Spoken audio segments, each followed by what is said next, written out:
leaders like her, and she mentioned something that stuck with me to this day. She says, look, don't forget that those of you that like to get about 2% will do 98% of the work. So that means out of 100, only 2 people work. The other 98 just in the sidelines. And I took that with me. So in 1994, something grew out of me. 187. You guys remember that, right? Some of us that were in California, the 187, you know, the very racist position by Pete Wilson that passed here in California. And got to see a lot of the things. I was an educator. I've been an educator since 1988. So I'm a former high school principal. I've been a site administrator. I've done I teach in college, political science, history. So I've been around education all my life. And I got to see the prejudice that happened. You know, with Pete Wilson, 1998, they decided to get rid of bilingual education. I was an ELD teacher. And they come back and I speak Spanish to my students. So I got to see that. As a teacher, I got to see valedictorians graduating from high schools. They couldn't go to college. They would come to the factories and some just go to the fields because of the legality. Out of school to out of state tuition, out of country tuition. So a group of us got together in the Central Valley and decided to organize ourselves to get AB 540 passed. We happened to find a guy named Marco Fireball, who passed away. He was kind of our hero. Took it to Sacramento, managed to pass that law.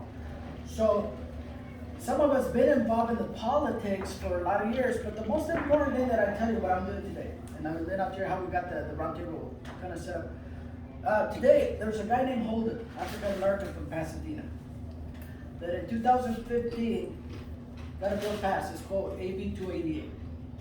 And AB 288, it's a bill that allows anybody in the state of California, no matter GPA, grade point average, to enroll in college, whether in high school or even in middle school. Now you love that law. So and of course, that law was passed due to having people that grew up like us. See, so you start thinking, I'm looking at Merced, I'm looking at Fresno, I'm looking at here in Central Valley. What's changing California is the people that are from LA, from the Bay Area, they're up in Sacramento passing laws like Ana Caballero. Understand? I work for Fresno County Office of Education right now, and I use some of the bills that Ana's passed to help students. So when this bill was passed, it opened doors for everybody. Now, in the city of Kerwin, I'm running a program at the continuation school where out of 60 students, 45 of them are in college right now. So, because there's no restrictions to GPA, and Jed, you know, the biggest problem that we have is the high school counselor that stops them.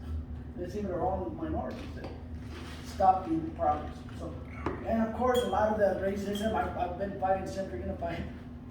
One of our districts, they don't want to enroll kids. So it's always issues, blocking kids. But the beauty about nowadays is that there's opportunities for everybody. Now, anytime they try to block it, it's from the law. Like read AB 288, and then Holden came up with a bill based on the same thing, it's called AB 30.